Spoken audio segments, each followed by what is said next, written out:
Thank you for tuning in to Grieving Voices. I am your host, Victoria of the Unleashed Heart, and today my guest is Kristine Carlson.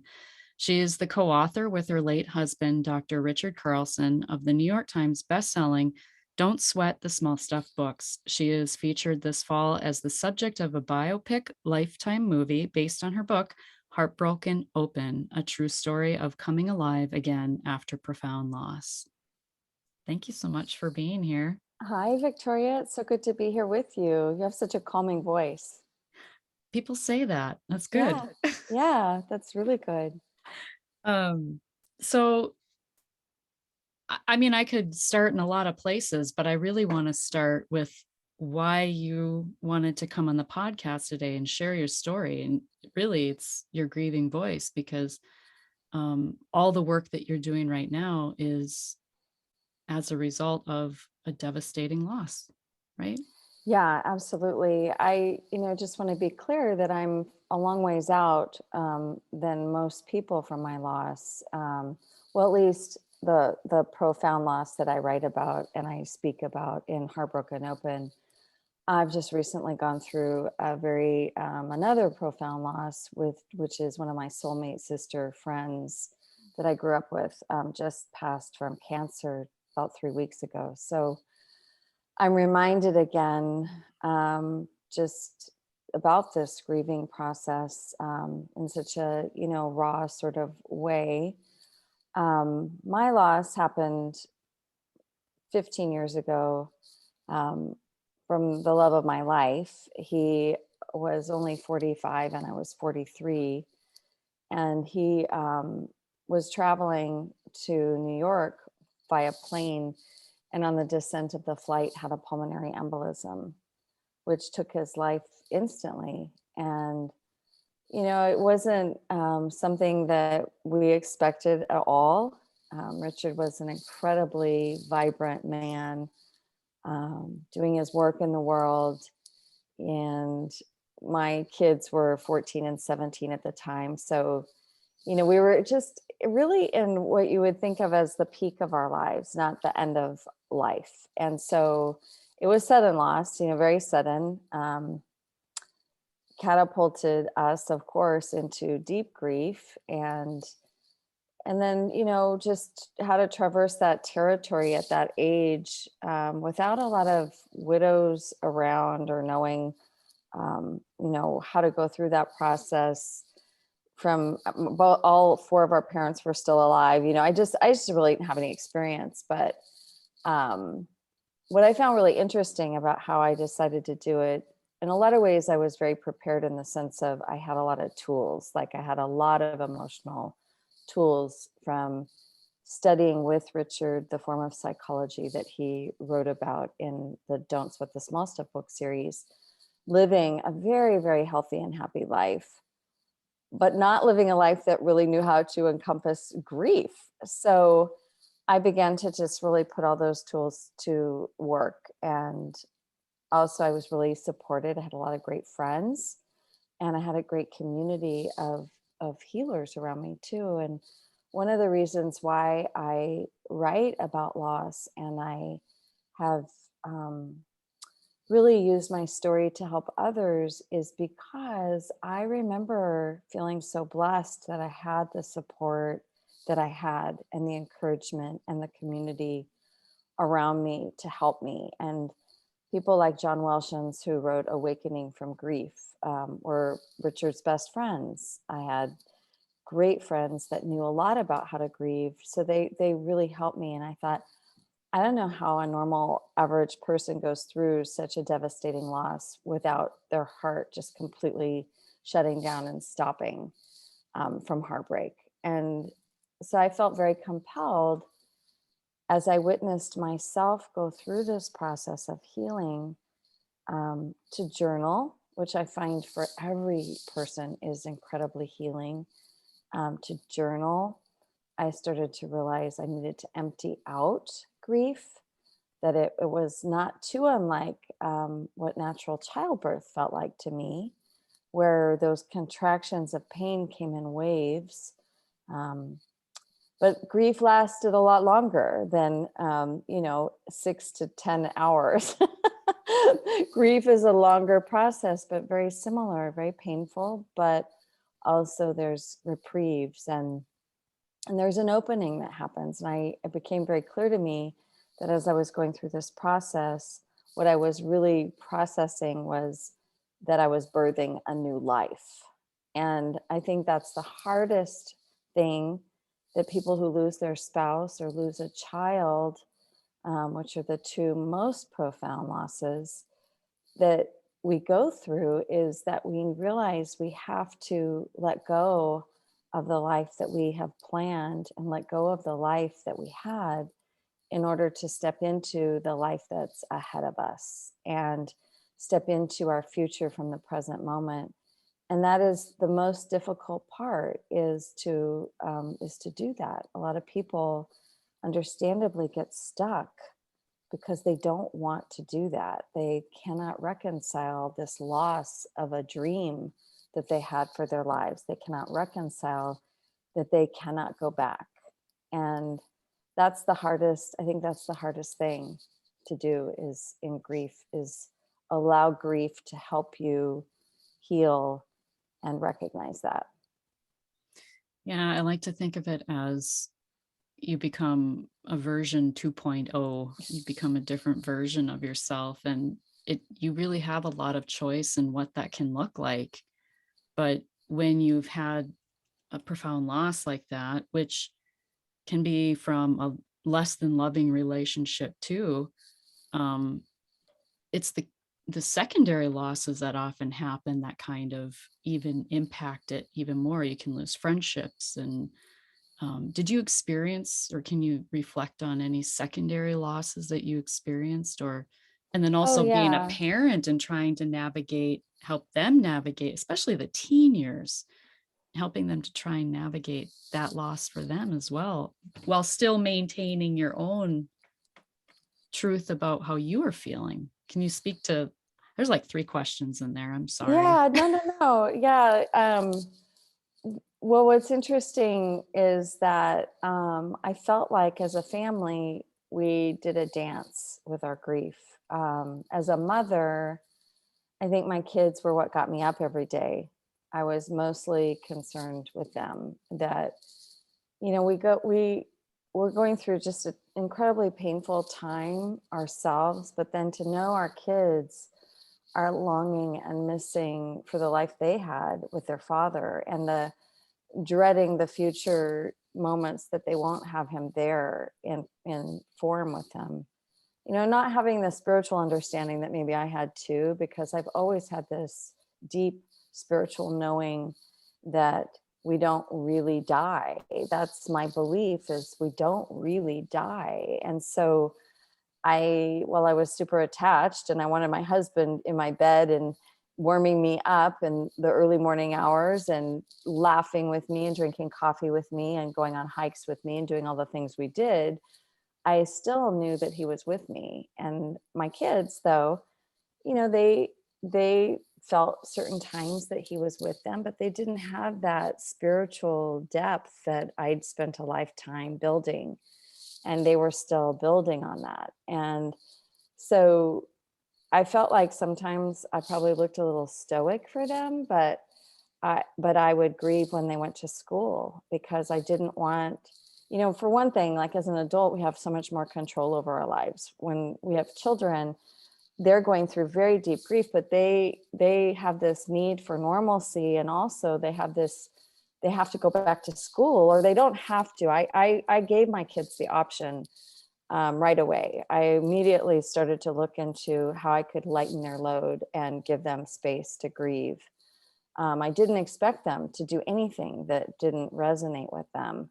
But my kids wanted normalcy. My daughter Kenna wanted to keep playing soccer. My daughter Jazz wanted to go back to school. So I just did what I could to lighten their load. And then when they went to school, I fell apart, and I allowed myself to fall apart. I allowed myself to go through deep moments of grief that was building in my body. If I didn't, I could feel these feelings build in my body. Just this morning, I woke up with a horrible stomach ache because I realized I'm having a difficult time processing my friend Melanie, her physical death, because she doesn't live near me, and we talked every couple of weeks, and we're close since the time we're 14 years old, but I'm still having a difficult time processing it. And so I think the body has this innate intelligence, and the body will tell you when you're not grieving enough by how it feels, and all you have to do is tune in and say, okay, how's my body feeling? What's going on in my body? And when I get a stomach ache, for example, I know I'm not crying enough. I know I'm not allowing myself to sit and really empty out tears and be in that space. And so with kids, I think it really was a dance as a family to figure out how to support them and how to also take care of myself, because I realize now I'm the only parent, and there's only one life vest in the sea for all three of us, and it's me. So that's the way I looked at it. The secondary losses, I wasn't as tuned into those. I was, but I know they exist for a lot of widows. I probably chose my friends more carefully after loss. It was interesting. Two of the women that I spent the most time with were neonatal nurses in their early careers. And what that meant is they would spend a lot of time in the ICU holding babies that would potentially die. And so I found that very interesting, that my friends that I felt most comfortable with were those that could really hold me rather than try and fix me. The ones that I felt least comfortable with were the ones that were very uncomfortable with grief, that they might come into my house and not be judgmental, but sort of like, why is Kenna in her bedroom? Why don't you get her up? Get her out of bed. Like, she needs to get out of bed. And I'd be like, no, she needs to be where she feels safe and held, and where she can comfort herself if that's what she wants. So I was very acutely aware that as individuals, but my daughters and I, that we were there to support each other, but also to allow ourselves to go through our loss in our own way, because we're all very unique that way. And so that there were times where I wouldn't say I had a loss of a friendship, because I really made it a point not to make definitive decisions during that first year. I just was going through intuitively my process of what I felt I needed every moment. And again, I liken it to childbirth, especially natural childbirth, because you see women in natural childbirth and they know exactly what they need. Like, there's no doubt in their minds what they need next. And it's like that when you're dealing with a loss and you're in grief, is if you're tuned in and you're very present to what you need, you know what you need. And I would just constantly do that for myself and give myself that gift, even if I had a dental appointment. And I remember one time I just called, and there was just no way I could sit in the dental chair that day. I was in grief, and I just called and I said, I'm very sorry, I cannot make it today. I'm in grief. And I would just say that. And it felt so good to take care of myself in those moments where I would just know that this is what I needed to do, was stay home. You make a very clear distinction there in what you prioritized was what you needed, giving yourself permission to do that. And I think so often when we want to people please, we dishonor our own needs to please others. And so I'm curious how that sense of knowing, or because I mean, I can speak to me personally. It took me a very long time to really understand intuition and tap into my own intuition. Was that something that's always been something you embraced, or was that something that you grew into over time? Or Well, I think, having been a writer and having been a leader in the personal growth world helped a lot because, of course, I'd evaluated what intuition was. And I mean, Richard and I started meditating when we were very young. I was 20 years old when I started meditating. So, meditation is such an incredible tool for grounding, for centering, for knowing yourself, for being able to witness and be mindful of so many things. And so when I say I really did have tools, I really did have tools. So I intuition to me, the other thing is, I'm very attuned to fear too, and what fear means. And so for me, I immediately noticed that without Richard present, I was afraid. And because, there's this sense of protection that comes from your husband and from having a man in the home. And I thought that was really, wow. I'm like, I haven't felt fear in like 25 years. And now I feel fear. So I was very tuned into that, what that felt like. And also I would go to what I know about fear, and I would say, well, if it's emotional fear, then I needed to breathe into it, and I just needed to allow it to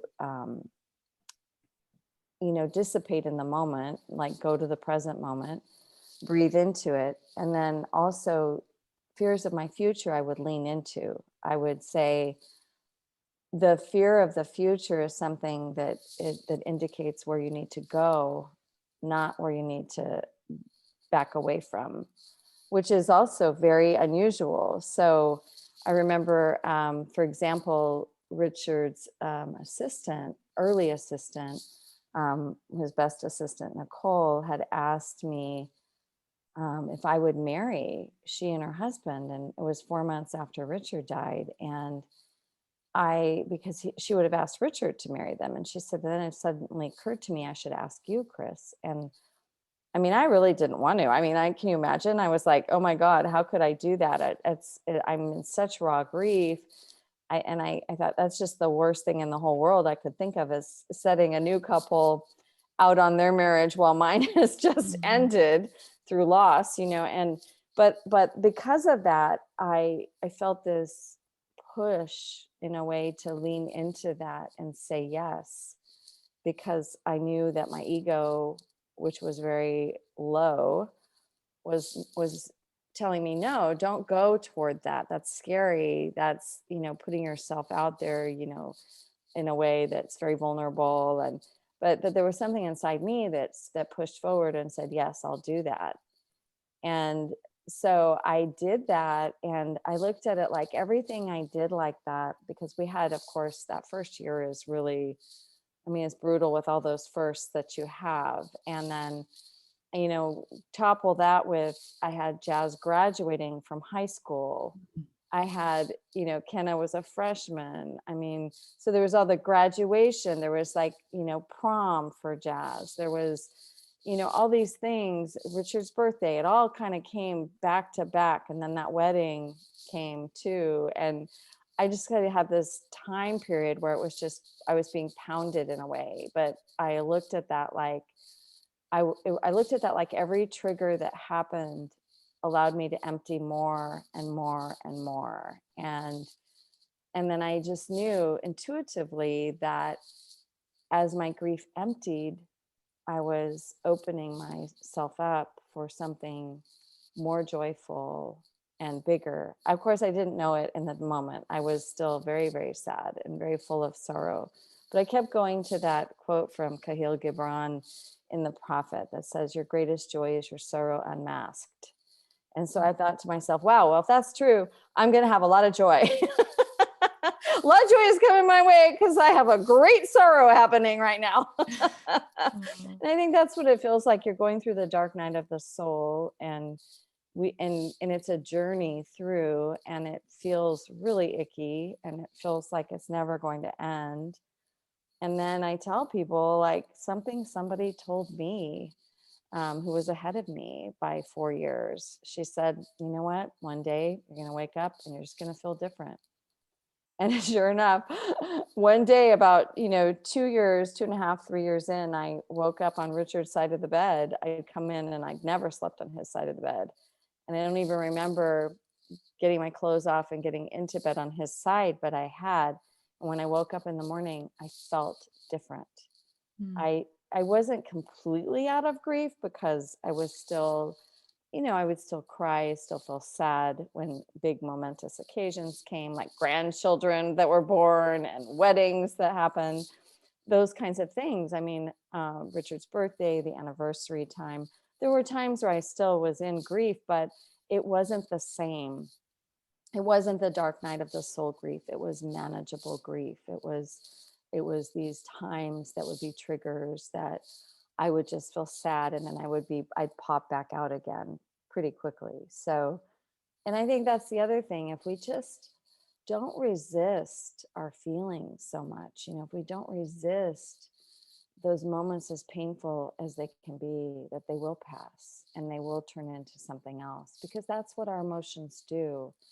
Our emotions are like the weather. It's like they go up and down and up and down. And I think the fear for everyone, a great fear, is that if they allow themselves their emotion, if they allow themselves their sadness, they'll be like sucked down underneath a whirlpool of sadness and they'll never come out.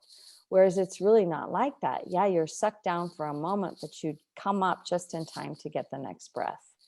And you always will, because that's what we do as human beings. We survive, and that's what we do. And we are very, very knowledgeable about how to survive. If you look at infants, they know how to survive. And as adults, we get in our own way so much of the time because of what we think we should do, or how we think we should do it, or what people tell us how to do it. Whereas if we just check in with ourselves and say, what do I need today? What is it that my body needs? What is it my spirit needs? What do I need today? And that is at the very core of mindfulness, is to really acknowledge, and with intent, acknowledge what it is you're feeling on the inside, and then allow yourself to be in the present moment with that. That's a very different kind of experience than what we're taught about how to go through grief, or how to busy ourselves, or let's just get busy so you don't think about it. But that's not a possibility when you're missing and longing for somebody in your household. That is one of the myths of grief, is keep busy, is It sure grief is. recovery. Yeah. Um, I have a few things I want to like just reflect back, because one, I just want to share again or reiterate that, did you intentionally give yourself a year to make no big decisions? Was that like something you consciously, like a conscious decision, or that's just how things unfolded? I did. I just sort of knew, based on just talking to people, like, and feeling like I knew that the first year was going to be so raw, and that my mind, I mean, you've got a lot of fog, like brain fog, and you're just, you're just not yourself in any capacity that first year. So I just didn't think like it was the time to make any decisions that didn't need to be made. Now, that said, I mean, there's still decisions you have to make on a daily basis, especially when you have children. And I, of course, did those. I did what I had to do, but not more than I had to do. And I was just really trying to survive like anyone else. It's really is just survival. Every time I would go in and, you know, change something, or, go in and write down on a social security document, surviving spouse, in my head, I'd be like, Jesus, you're not kidding. Mm. Surviving spouse. That's that. And I never had thought about it like that. I just wouldn't have known to think about it like that. But yeah, it's just such a huge, you're surviving for a while. And so you have to give yourself that space to survive, and to do to take care of yourself in a way, whatever way that is, without rules, without shoulds and, and have tos, and just be in a space of, what do I need today? What do I need to survive this? How do I get through this day? So that eventually you can write thriving. Yeah. Right. Exactly. So you mentioned how we're not really taught how to grieve as kids, and I would wholeheartedly agree, unless it's been emulated in a healthy way from our parents, right? Because those beliefs and those things are passed down to us. Can you touch on that a little bit? How grief was emulated for you growing up? Well, I didn't really have grief emulated for me growing up, because I mean, my parents had normal losses. They had, like, their parents um, passed away when I was, growing up and so forth. And of course they cried, and they were sad. And, but I can't say that's really where I learned how to grieve. I mean, I come from a very stoic background, actually. Swedish background. Swedes are very known for stiff upper lip. And German. yeah, and also the German. I have German in Mhm. me as well. So very German matriarch mother. And, you know, um, so I'm not sure that emotions were really, like, well emulated for me. But again, I'll say that my work with people like Rich and Yvonne Dutra St. John of Challenge Day, I was sat on their board for several years, and I went to all their workshops. I did shadow process with Debbie Ford. I spent most of my adult life either writing about or doing personal growth workshops myself. So, I mean, I knew how to sit on the ground and scream, Mhm. but this time I really had something to cry about. So I Right. remember, I didn't know how to cry before I was in grief. I used to think in my head, wow, if I can't be happy, nobody can, because I had everything. And then after Richard died, I was like, whoa, I know how to cry. I really, really know how to cry now. And yeah, and I think that's a beautiful thing, is to learn how to be in the emotions that you're in without resistance, because once you're in that space, I do believe we have a choice in how we journey through our losses. And I certainly knew that I did not want to be a victim of my circumstances. I knew that wasn't the way. That said, did I feel some self pity? Of course, I felt self pity sometimes. I missed my husband. I would say, why did this happen to us? All the questions that everyone asks: why me? Why him? Why now? And then there's certain answers that will never come. And you have to just Mhm. accept that those are the questions that you may always have, and they will not have complete answers to them, because the life that we have is very mysterious. And that's the mystery, is we don't know when we're going to die. We don't know when our last moment will be. What I love so much about the way Richard lived was that he lived as if he could die at any moment. And he actually, like, left this poem around our house, which is "If Tomorrow Never Comes." I published it in a little book called An Hour to Live, An Hour to Love. But he left this poem around the house, and it was really, essentially, it was in honor of 9/11, for those people that went out the door and went to work that day and then never returned, and that could happen to any of us at any time. So, while Richard wasn't ill, I think he had a sense that his clock was shortening, that his time here on earth was not going to be long, long time. Maybe he was being called to greater service from the other side. I don't know. I sense that. I sense that he has not been in a rest and peace mission. I sense that he was called back home, and early, early. But, I think about, like, that there's always a message in the mess, that, I would not necessarily have discovered my own message in the mess, nor that I was a leader in the personal transformational field, if my husband was alive. And that's not to say that I wouldn't have, but it was like a very direct conduit for me, because I am a writer, to have this gift from him of expression, and to have this gift of understanding and compassion, for other people, and deep empathy for people who are going through loss. And I'm just one that I don't know that I would have that sense of deep compassion. Of course, I felt compassion for people going through loss, but not to the point at which I know how devastating it is, until you go through it yourself. I don't think you really can know how truly devastating, that kind of loss is. Well, and we can't know how it is for anyone really, regardless of the loss, because every relationship is unique. Even people in the same household, their relationship is unique to them. Even with your daughters, each one of them had a different relationship with their father, and they're that's why we all grieve differently, because our relationships are different. And Yeah. so our process reflects that. Oftentimes you can have one child that might be very angry and resentful and all these things because maybe there was conflict in the relationship, and maybe the other one was felt really loved and held and supported. And um, I'm curious, have you felt signs or things that throughout the years that that you feel his presence?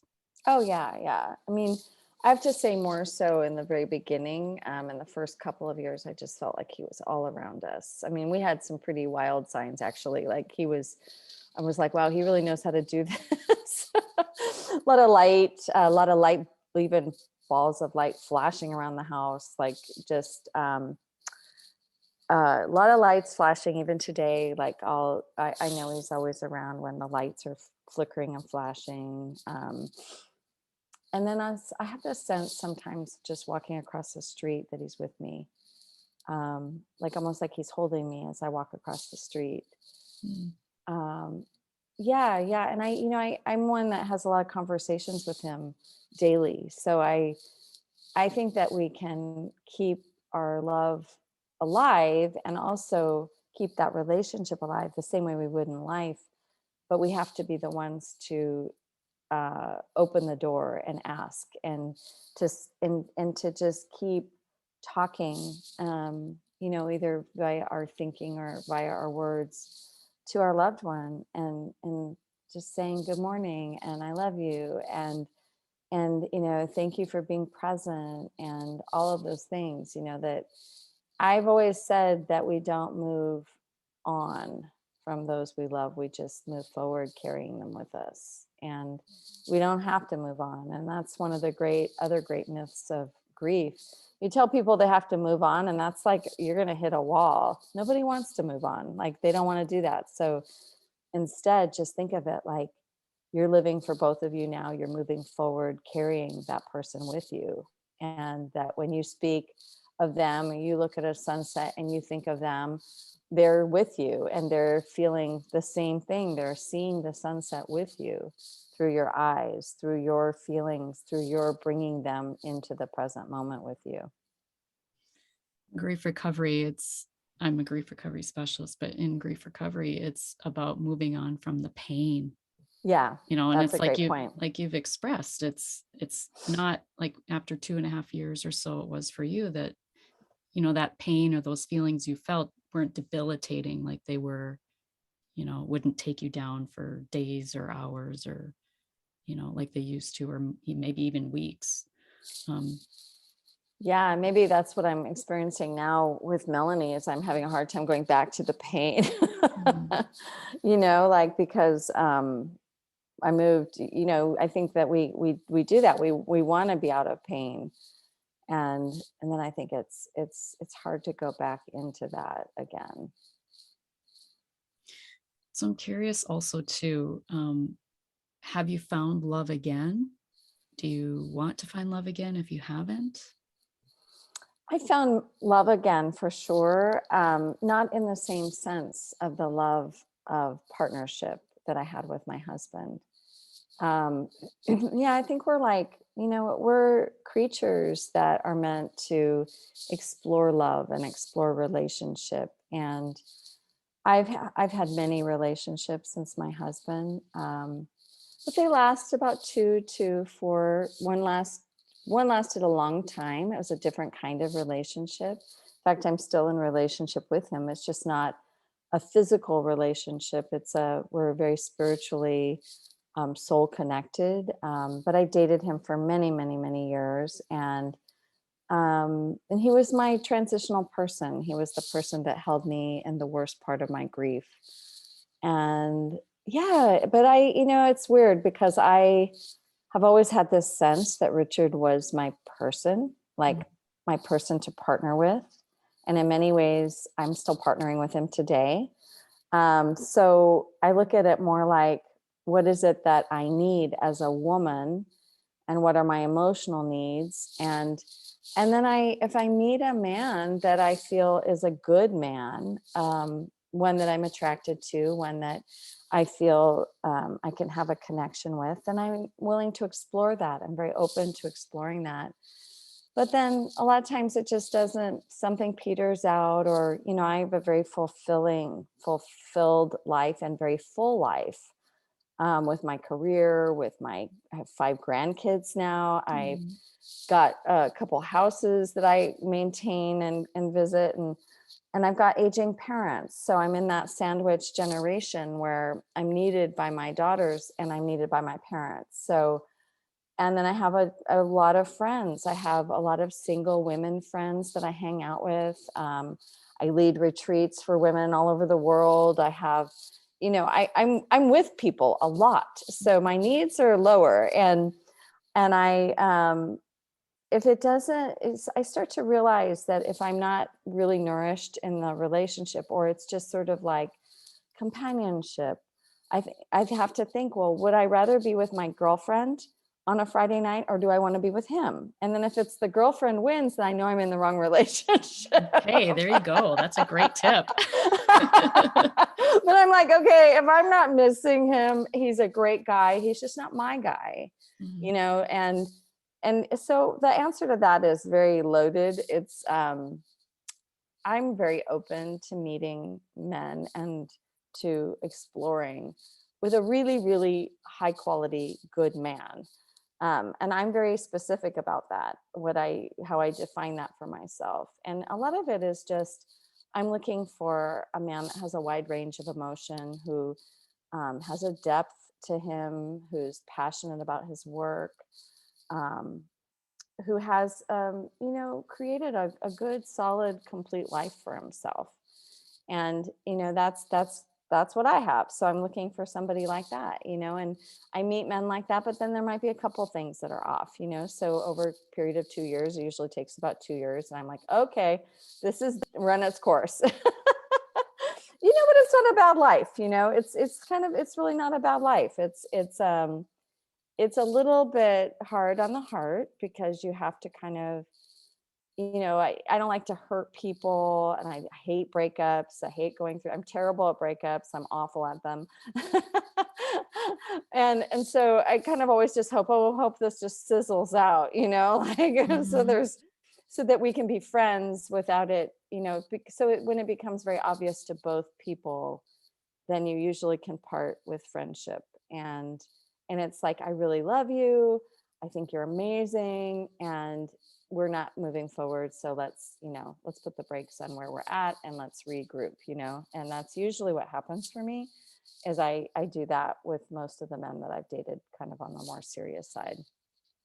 Is this something that you address and kind of help women navigate with at your retreats and things like that? It is, yeah, we do. We talk a lot about what it means to be single. A lot of the stories come out. It's a lot more fun than my work. Like, I don't go into that so much in my work, but yeah, just being single it's a great topic for women on retreat, especially women that, most of the women that come on my retreats are either in a long marriage, and they're just yearning for, female company, or they're single, widowed, divorced, and in that place of wondering, like, how do I navigate this? And Yeah, I would love to write a book about that at some point, just because it is such it's murky water for most people, and it doesn't have to be. You know, you can put some clear boundaries on how you do it as an adult woman. You know, and how and move through it pretty. You know, it doesn't have to be so difficult. I know society has a lot of opinions about women and remarriage and all of that, and too soon and not too soon, and why are you waiting, and all these things. When Going in I apps think and if all people that. are really really honest, they take a lover pretty early because it's an alive experience and they're looking to live. So Mm. I especially, it kind of depends on, I think, when you're widowed too, like if you're younger or older, you know what I mean? Like, because if you're younger, your hormones are raging, and then a lot of times grief and post-traumatic stress can make your hormones rage even more. So you have to take that into consideration. I mean, it's so when you're in your, like where I'm at now, I'm in my late 50s. I don't, I'm like, sex, I'm like, I like it, it's great, but I don't have to have it like I did when I was in my early 40s. I mean, that was a horrible time for my husband to die. I was basically in the peak of my sexual hurrah. And I'm like, I need to have sex. So but the other part about that is just learning as a woman how to be comfortable with your own body, and taking care of yourself that way. And again, like, there are these society rules and expectations, but I think that people know that we have needs, and I definitely felt my husband pushing on me to have a lover if that's what I needed, because I needed to live. And again, I'll just reiterate, sex is a very alive, very engaging part of life. And so it's okay, if you're a widow, to find a safe companion lover if that's what you need. It's okay. Now, that said, I mean, you're very raw and open, and you have to be careful, because you don't want to just you don't want to just fill that hole with something just to fill it. I mean, oh, what I didn't mean hole. That sounded really terrible. Can I So keep that? sorry. So Can I keep? sorry. I didn't mean that way. I meant the whole of loss. So, oh my God, that's I really terrible. love this conversation right now. Whoa, I know. Whoa, whoa, whoa. Sorry about that. Did not mean it like that. But anyways, you just don't want to bring somebody Replace the loss. to, yeah, replace the Yeah. loss or try to replace that, because that again is not going to allow for your grieving process to really happen. But can somebody hold you in grief? Yes, absolutely. And then maybe you just don't put expectation on that being the relationship that is going to replace the one that you lost. You allow that to be the kind of relationship that it is. I think that's the hard part for women, is that we get very attached, and especially to those relationships where it has a sexual connection, we can't help ourselves. It's just what we do, because it's a different experience having sex for a man and a woman. Mhm. um, he enters you and penetrates you, and then he leaves, and he's entered you and penetrated you. So there's a totally different experience, for a woman that way. And that's why the attachment is so much greater. So we have to be careful with our emotions and our feelings. And probably for a lot of women, the first year is probably not a good time to take on a lover for that reason, because you are so raw and open and vulnerable. I'm glad you circled back to that, because I was actually going to say that I think there's a lot that you could unpack there in your work with women, because if you didn't have the tools like you did, and you weren't as tapped into your own intuition and your own knowing, and really did feel like, I don't know what I need, because I didn't, maybe perhaps they got into that relationship of the person they lost. Maybe they got into that relationship, and maybe that person was someone who was filling something up for them that they did not fill within themselves. Oh And yeah, yeah, so for that sure. piece is gone, and now they don't even know who they are. Well, that is so true. And I don't think we do know who we are after the loss of a long-term partner. I mean, I know I didn't. I kind of got dropped back to being that 19-year-old girl that I was when I met him. And Mm, so a lot of the fears, the insecurities I felt were masked. And I think that happens in our relationship. It masks a lot of the things that we may have felt up until that time. Now, that said, you kind of go through an accelerated growth process pretty quick if you're open to it, and you know that, and you start to realize, oh, these are old fears. These are old fears resurfacing because he's not here. He's not masking them anymore. There's like not there's. It was like the paper was just over it, and now the paper's ripped off, and now those qualities and attributes are present again. But I think if you realize that, then you can address them, acknowledge them, and look at that for what it is. It's just fear. It's just emotional fear. It's and then I have a program called What Now, and I love this program because I actually designed it for women, and for women who are really trying to retrieve themselves, because we don't know who we are after we go through any kind of loss of our identity. And let's face it, I mean, loss of a spouse is loss of an identity, because you are no longer that married woman and you're no longer partnered. And that's a huge identity crisis that women go through, of course. So, but it can happen the same through divorce. It can happen when women go through the empty nest. Some women go through incredible loss when their kids are finally out of the house, because they don't know who they are mhm. anymore, because they were a mom and they were so identified with that. Um, so there is this whole process that you need to redefine what it is you value at this point in your life. What is it that you value is a huge question. And then how can you align your actions with what it is you value? Because that's what integrity is. That's what self-integrity is aligning our actions with what matters in our heart. And that just takes an inquiry. That takes the soul work of really going inside and asking those questions of yourself, because we do all have the answers. We all have the answers, whether or not we're honest with ourselves or not. That's another thing. And that's on each of us to be honest, and in integrity with ourselves. And so, my What Now program talks a lot about all of these things: intention, integrity, what we value, how to go get back to what we value, how to align our actions with our values. And it's so important um, for the whole journey of life. If you want to get back to living a vibrant life, you've got to begin to see yourself in life and begin to visualize a new dream for your life. And that's hard. It took me years to do that. I could not ever dream of what my life would be like without my husband in it. And then suddenly I was able to start to see things and create goals for myself, and look at the things I wanted to do. And and I filled my life up with meaningful things, because I did value spending time with women. I value travel. I value helping others and serving others. So I write books. I do all these different things that honor my purpose here. That's huge when we honor our own values. Yeah. Yeah, it really is. So let's talk about your work, the retreats, Mm. the book, the movie, Lifetime movie that came out. Yeah, thank you.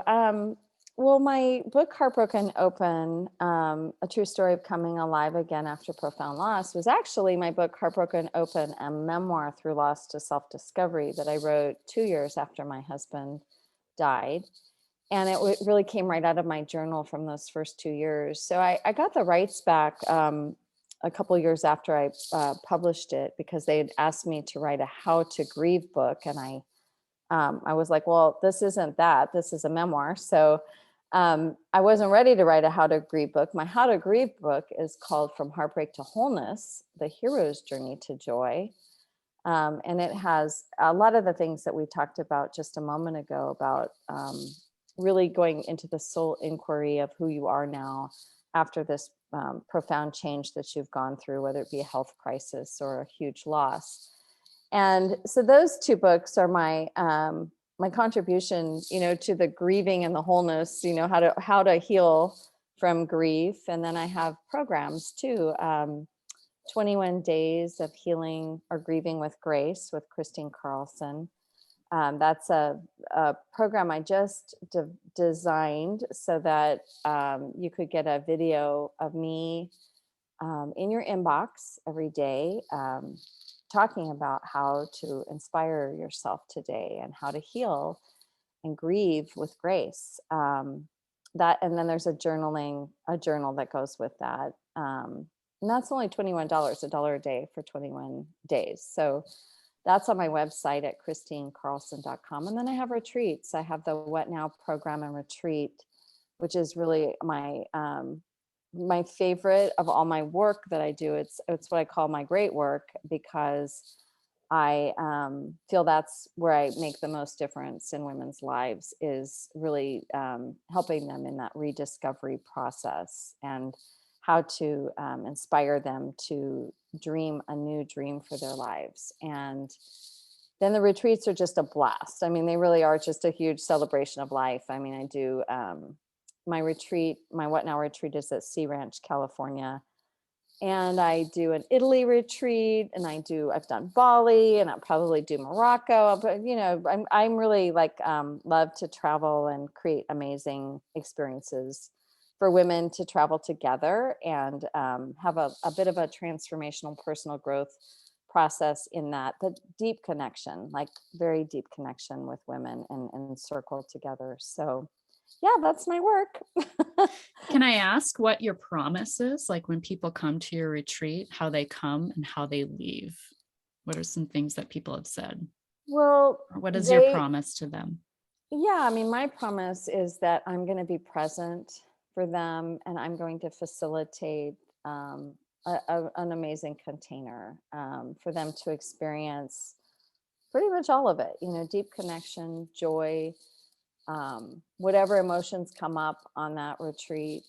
Um, but they're with a like-minded group of women. I interview every woman that comes on retreat.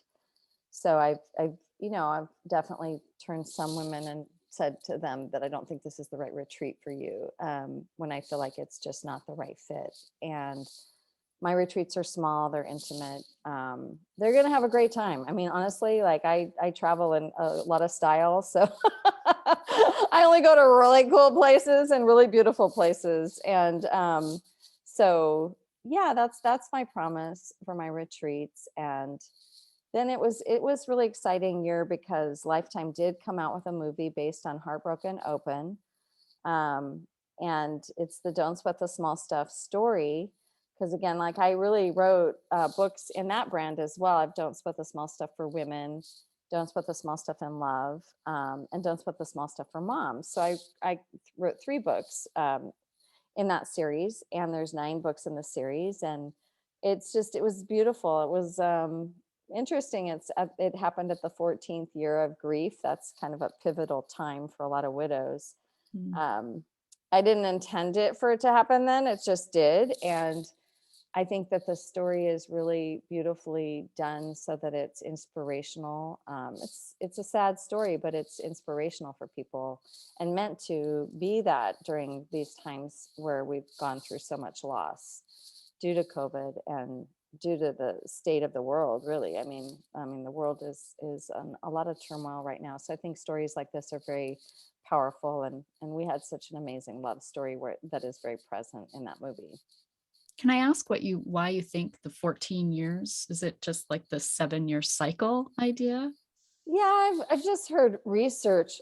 The Modern Widows Club does a lot of research on widows, and they say that there's something that happens for widows. She enters into a different phase of her journey after 14 years. Feels more complete. Mm. And I started to feel very complete at 10, but now I'm past that 4 years. So I'm living in a lot more service now. My work is getting more and more about serving others, and in that sense of in a bigger way. You know, I think that's why the movie happened, is I was ready for it. I was, maybe my kids weren't, but I was. They were like, kind of like, wow, really? Okay. But they were very supportive, but it was a little harder for them than I thought it would be. They're grown women now. They're 30 and 32, but it was a difficult time in our lives for them to revisit. But the movie's beautiful, and they acknowledge that it's a beautiful movie, and they were both portrayed very beautifully. So they, you know, it wasn't as messy in the movie as it was in life. Somebody asked me, they said, well, was it hard to watch? And I go, no, it was really hard to live through. It wasn't as hard to watch. Yeah, that'd be a good point to make. Yeah, Really exactly. hard to live through, though. Yeah. Well, thank you so much for sharing all that you've shared today. I do want to be mindful of your time, but is there anything you would like to leave the listeners with today? A tip or a piece of advice, or what grief has taught you? Maybe kind of a little bit of all of that. I mean, you've shared a lot of great advice and tips, but Yeah, you know, I would just say that when you're in grief, I know it's so hard and it's so painful, but I also remind you that you're in very fertile ground for your growth and who you become, and how you become after your loss. And just to be aware that this is a time where everything is going to be in a heightened awareness if you're open, and you have the opportunity in grief to become a better person than you were before grief. And I always say, like, when we're in grief and loss and we're living the big stuff, we're definitely not sweating the small stuff. mm, You know, small stuff isn't even on our radar, and you have an opportunity to really know yourself. To really know yourself. That one of the things my husband said a lot was that the circumstances of life don't make or break you, but they will reveal you. And ooh, so, how you are in this process is being revealed to you, is who you really are. And that's a person that's growing. And so, be compassionate, be gentle, be kind to yourself during this process. It's a hard process, but you will, if you take your steps forward every day, you will heal, and you will move into a feeling of wholeness and joy again. I promise you that. But you do have to allow yourself to heal. That's the main thing. and you believe that is possible. Healing is possible. Absolutely. I Yeah. believe that it absolutely, we are geared toward healing, that we can get in our own way, but if we surrender to the process, we're going to receive all that we need, and we're going to receive it with grace. But the surrender piece is huge. Mhm. You have to Yeah. surrender to the process. So, what gives you the most hope for the future? Your future? Well, I mean, I think just when I wake up and I'm just feeling so full of joy, for the most part, except for like this morning when I woke up with a stomach Mm. ache.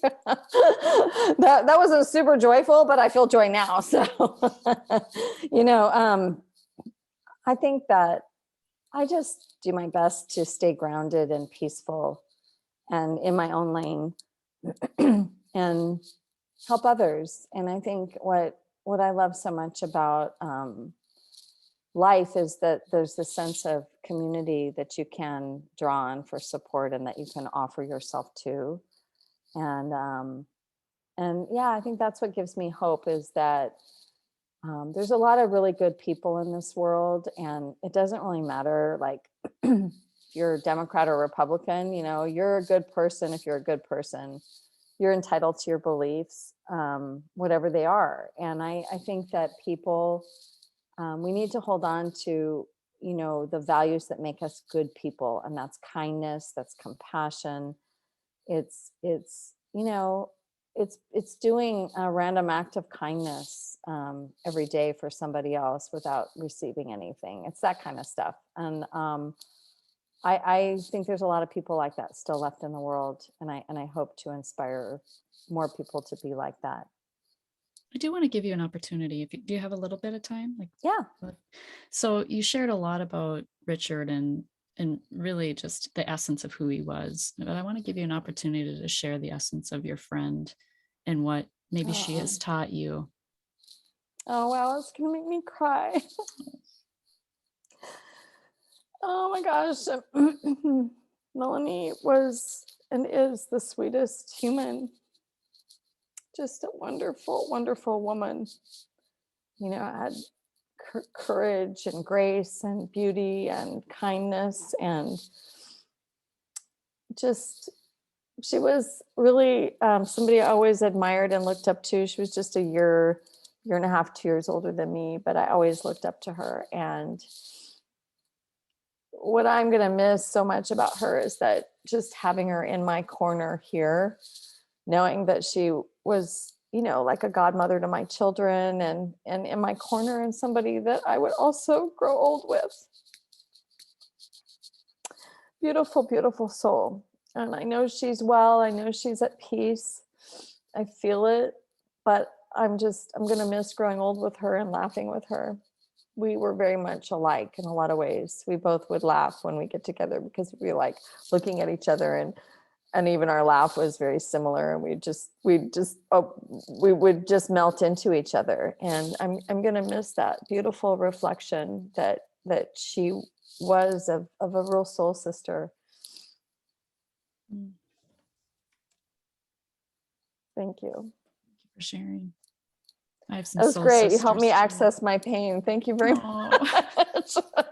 Thank you for that. No, you're I'm glad. welcome. I needed to go there. So it's good. Maybe I can stay there a little while longer today.